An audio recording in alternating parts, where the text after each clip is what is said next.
Hola, en este módulo vamos a hablar de qué es lo que hay detrás de ese mal comportamiento, ¿va?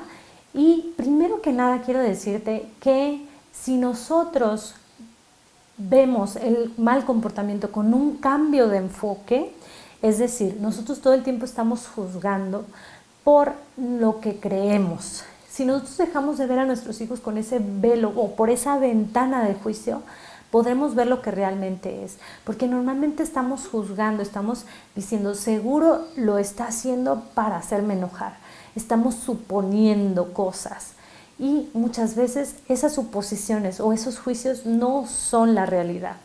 Entonces debemos de ver las cosas de una manera neutral y esto nos va a ayudar a ver que realmente no es un mal comportamiento, ¿va? Entonces, bueno, te voy a enseñar esta gráfica en la que vamos a ver. Lo que vemos nosotros como un mal comportamiento en realidad es una de estas 5 cosas, ¿ok? Falta de información, falta de conexión, falta de competencias eficaces, comportamiento apropiado por edad o metas equivocadas. Vamos a ver poco a poco cada una de ellas y te voy a ir poniendo ejemplos. Primero, vamos a ver lo que es la falta de información. Para esta te voy a platicar algo que me sucedió hace tiempo.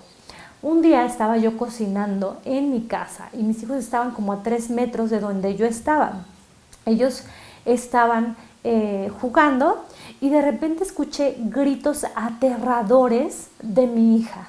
Cuando volteo, vi a mi hijo de alrededor, tenía 2 años y medio, 3 años, estaba golpeando a mi hija con el puño. Cuando lo vi, yo grité, ¡no! Y entonces me dirigí hacia él rápidamente. Cuando iba hacia él, a punto de perder el control, levanté la mirada y pude ver en sus ojos miedo y confusión. Y lo vi pequeñito. Esto me ayudó a calmarme. Cuando llegué con él, me agaché a su altura, lo tomé de las manos y le dije, Leo, ¿a qué estabas jugando? Y él me respondió, a Spider-Man, mamá. Yo no sabía que el niño había visto Spider-Man, yo jamás le había puesto Spider-Man y no me imaginaba eso. Pero bueno, cuando me puse a pensar, claro, el niño había visto a un hombre vestido genial que estaba golpeando a otros hombres y bueno, les ganaba a todos y al final todos felices con él. Entonces, él creó un deseo, el deseo de convertirse en Spider-Man, ¿va? ¿Qué hubiera pasado si yo hubiera llegado gritando, eso no se hace, cómo se te ocurre, a tu hermano no se le pega, pídele perdón? El niño hubiera sentido tanto miedo que jamás me hubiera dicho nada.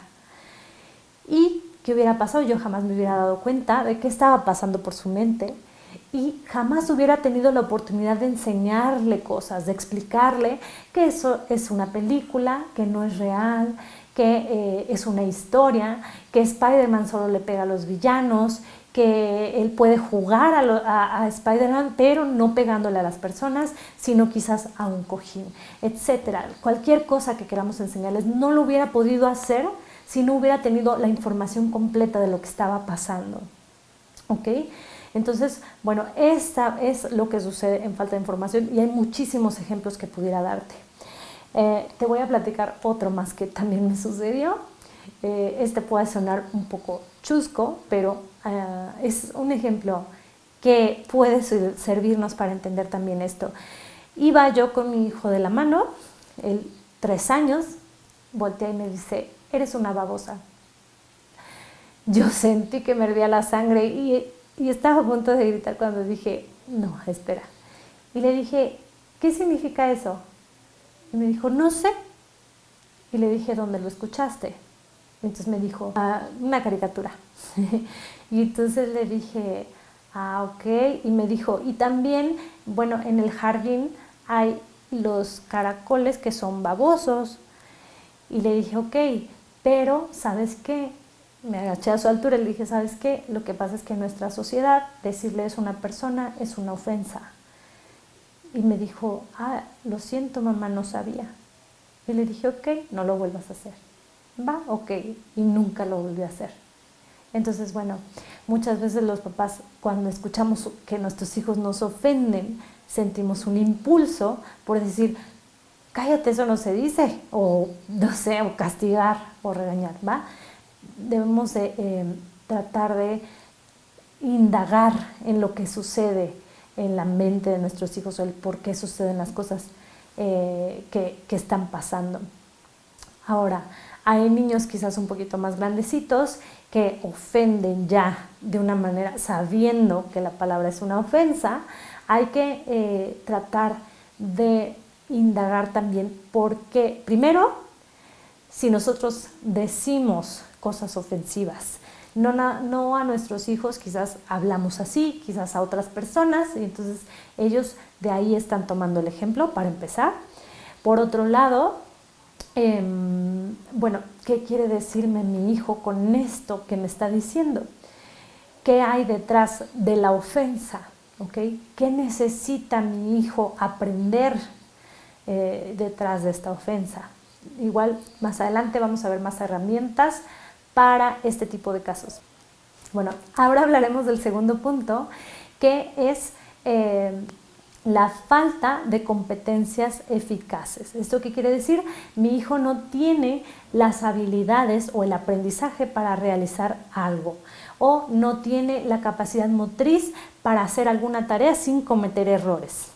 Por ejemplo, la manera de expresarse. Muchas veces los niños se expresan, como ya dijimos, con gritos, con llantos, con pujos, y esto hace que castiguemos. El niño aún no tiene la información o el aprendizaje de cómo debe de expresarse, y ese aprendizaje es un aprendizaje que se da por repetición.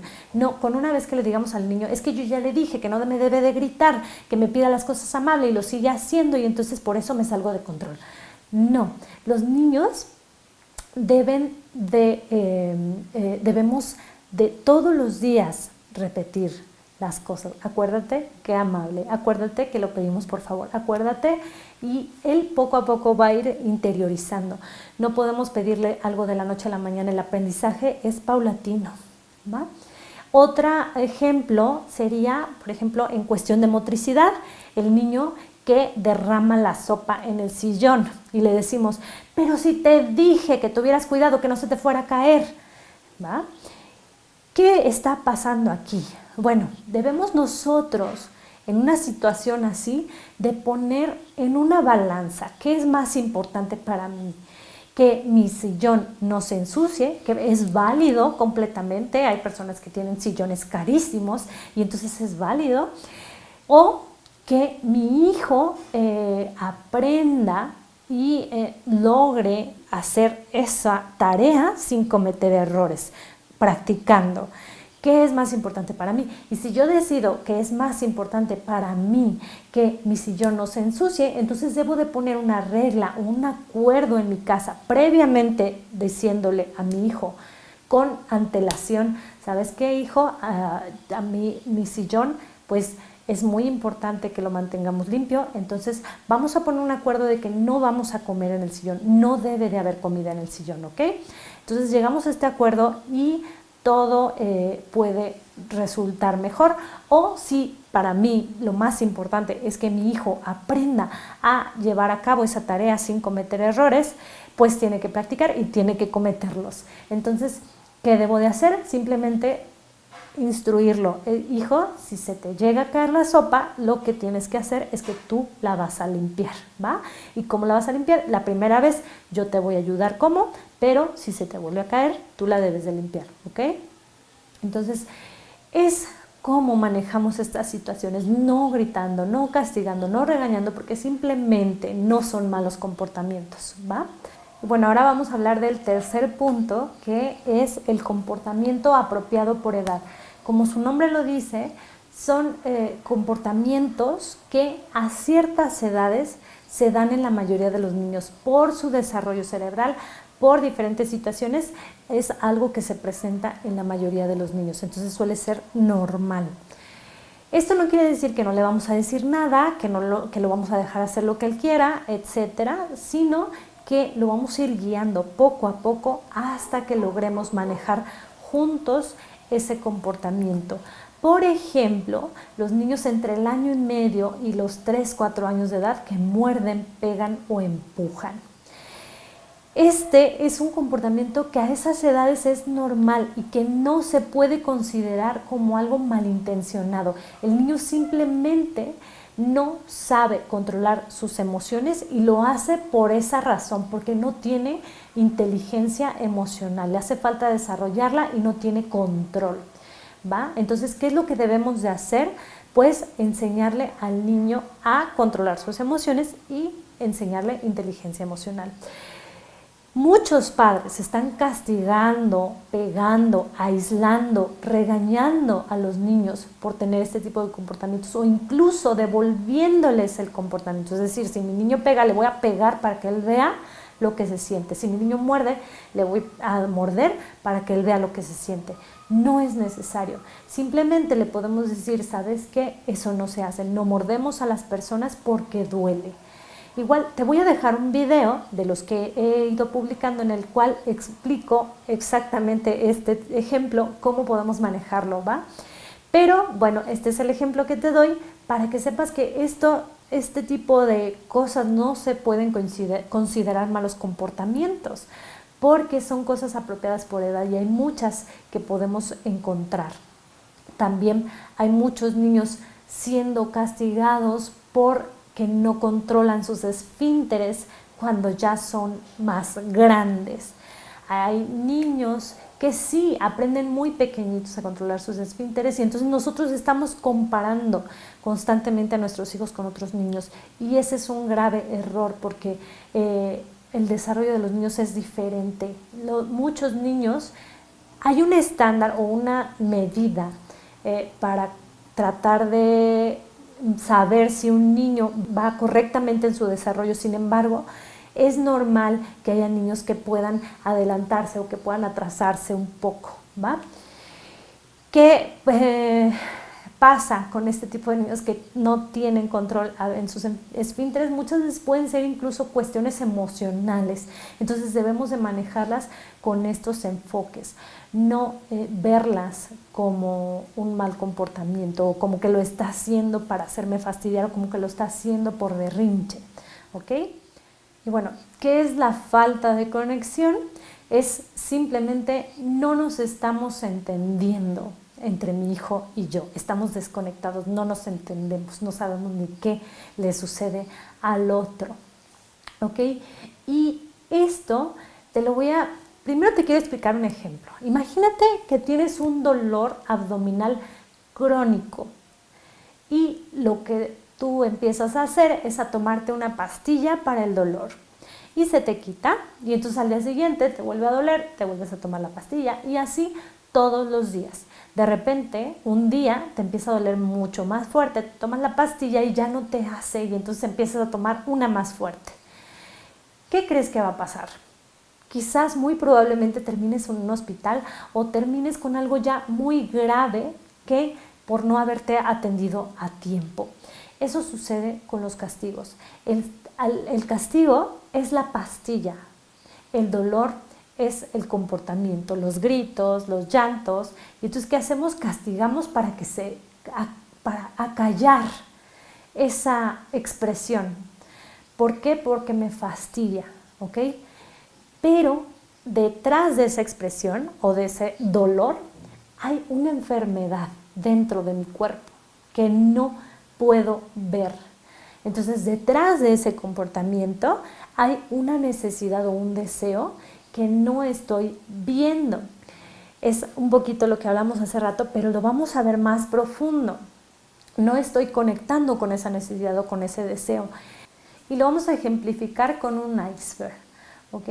Déjame decirte que el comportamiento es lo que se ve de algo mucho más grande que no se ve, ¿ok? Es decir, el comportamiento quizás nosotros lo vemos como algo agobiante, pero realmente es algo pequeñito a comparación de la necesidad a veces que tiene mi hijo, del deseo que tiene mi hijo, de lo que hay detrás de ese o las emociones que hay detrás del comportamiento, ¿va?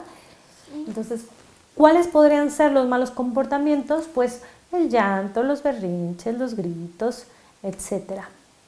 ¿Y qué hay detrás de esos comportamientos? Pues normalmente hay un sinfín de emociones, de necesidades no cubiertas. Aquí te voy a poner una lista para que puedas analizar y puedas ver y tratar de visualizar un poco todo lo que puede estar pasando dentro de los niños y que no nos damos cuenta. ¿Okay? Estos son algunos de los mensajes ocultos que hay dentro de esos comportamientos.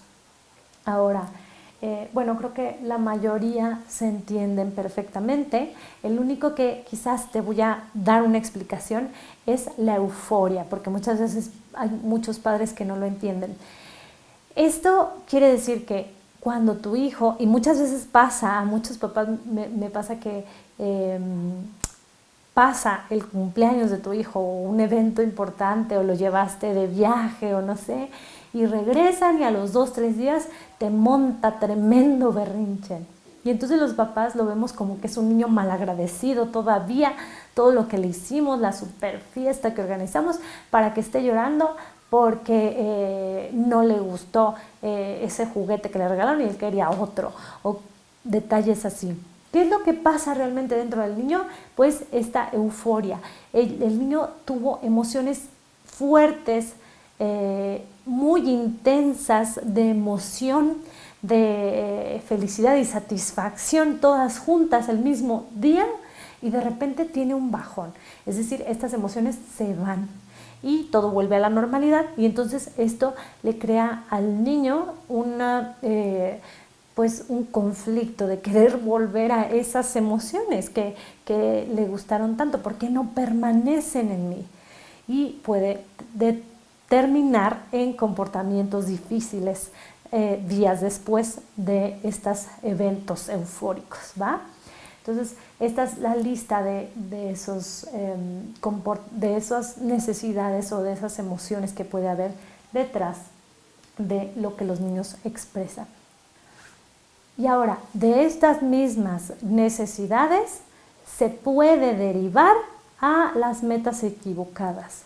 Antes de explicar qué son las metas equivocadas, te quiero platicar que estas se dan en niños arriba de los 7 años. Antes de los 7 años no se consideran metas equivocadas porque simplemente son comportamientos que son normales y comunes en todos los niños, pero ya después de estas edades, el conservar fuertemente este tipo de comportamientos que vamos a ver enseguida, entonces sí ya se puede catalogar como una meta equivocada y se tiene que trabajar, ¿va?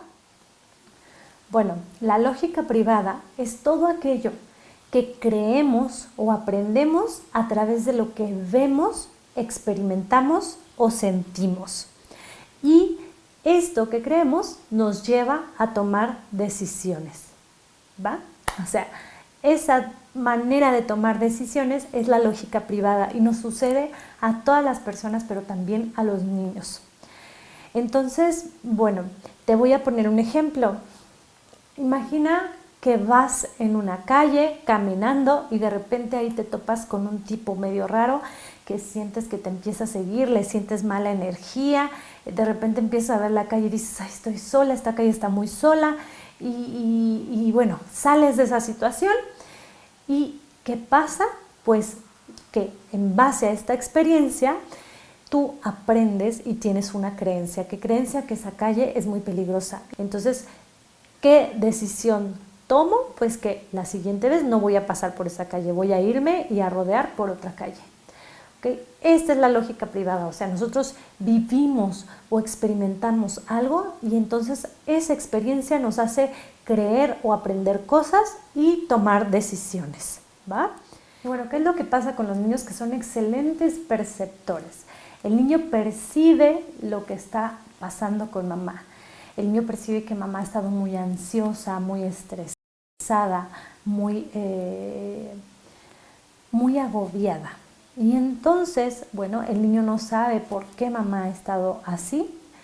El niño no es los niños no son de llegar y decir, mamá, te he notado muy ansiosa. ¿Hay algo en lo que yo te pueda ayudar? ¿O qué es lo que te sucede? ¿O no piensan tampoco, ay, al rato se le pasa? No, los niños nos perciben y normalmente lo interpretan. ¿Y cómo lo interpretan? Pues lamentablemente son muy malos intérpretes. Entonces los niños normalmente lo interpretan como mamá ya no me quiere, a mamá ya no le importo, mamá está enojada conmigo, mamá, le digo, mamá, ¿quieres jugar conmigo? Y agarra y me dice, no, ¿a qué no ves que estoy muy ocupada? Entonces así lo interpretan los niños. Y entonces se instaura una creencia, ¿okay? La creencia de que yo solo importo cuando tengo tu atención, o yo solo soy importante cuando tengo el poder, cuando tengo el mando. Y entonces estas creencias le traen al niño o resultan en sus comportamientos, es decir, el niño se comporta, se dirige o toma decisiones en base a esta creencia, ¿va? Y estas creencias entonces son las metas equivocadas. Hay 4 metas equivocadas según la disciplina positiva. Estas son la meta equivocada de atención, la meta equivocada de poder, la meta equivocada de venganza y la meta equivocada de insuficiencia asumida. ¿Ok? Es decir, no soy importante, no vale la pena y me rindo. Esta es la última y es la más difícil de todas. Te voy a poner una gráfica en la cual vamos a poder ver las 4 metas equivocadas. Esta gráfica es de la disciplina positiva, te la voy a dejar en los archivos adjuntos para que la puedas imprimir y la puedas leer poco a poco y puedas determinar o identificar si es que tu hijo está en alguna meta equivocada y cómo puedes manejarla y cómo puedes no tomártelo personal, ¿va? Entonces, bueno, del lado izquierdo podemos ver el nombre de la meta equivocada, que ya vimos las 4. En este caso voy a ejemplificar un poquito, tomar de ejemplo la de poder.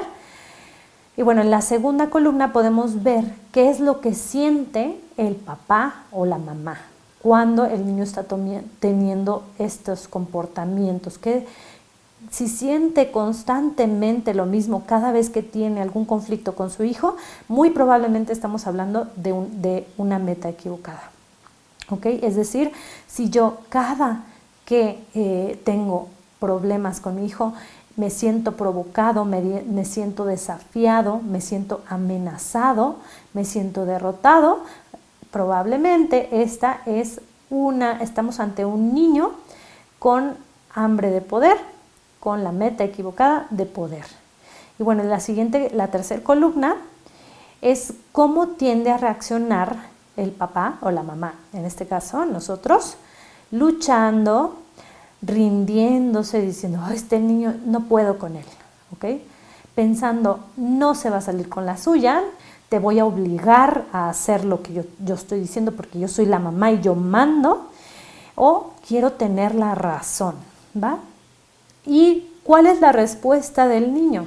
La respuesta del niño, bueno, intensifica su conducta inadecuada, tiene una obediencia pero desafiante, siente que gana cuando el padre está molesto o alterado. Es decir, el niño no necesita obtener lo que te está pidiendo, simplemente con ver que tú te saliste de control, que estás enojado y furioso, él ya se siente que ya ganó. ¿Por qué? Porque logró hacerte salir de control.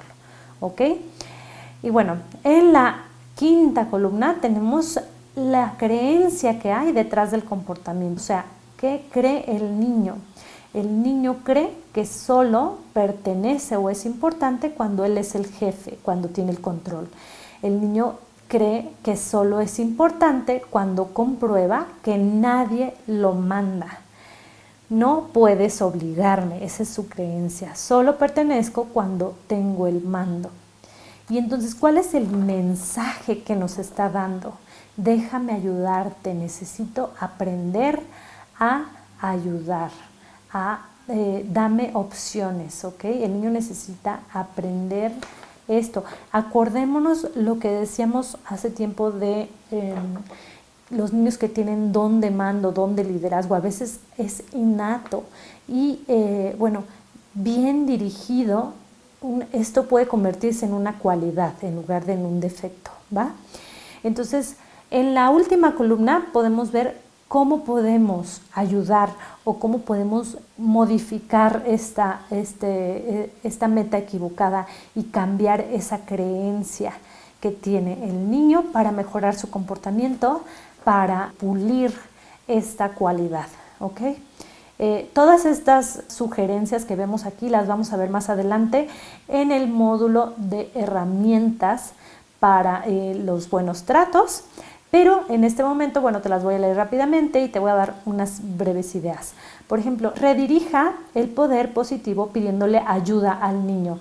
Es decir, híjole, yo no puedo hacer esto, ¿me ayudas? Entonces, de esta manera, él se siente importante, le estamos dando el poder que él se siente poderoso, se siente que él está llevando el mando, que puede más que tú a veces y se siente importante, ¿va? Entonces, bueno, no fuerces al niño, mejor pídele ayuda para las cosas, ¿va? No pelee y no se rinda, es decir, hay que ser firmes y amables. Actúa, no hables, es decir, toma una decisión y actúa en base a ella. No entres en discusión con él, no entres en una lucha de palabras, de poder, a ver quién dice más, quién. Toma una decisión y actúa, ¿ok? Cambia de dirección el poder hacia algo positivo, ¿ok? Es un poquito lo que decíamos antes. Tú puedes hacer esto. ¿Qué te parece si jugamos unas competencias? Son niños que les encanta jugar competencias, a ver quién logra guardar los juguetes más rápido, etcétera. Utiliza las reuniones familiares para arreglar los conflictos. Retírese del conflicto, salga y cálmese. O sea, hay que calmarnos antes de reaccionar. Y bueno, hemos terminado este módulo y te espero en el siguiente para seguirte compartiendo muchas cosas más. En el siguiente hablaremos ya de los castigos.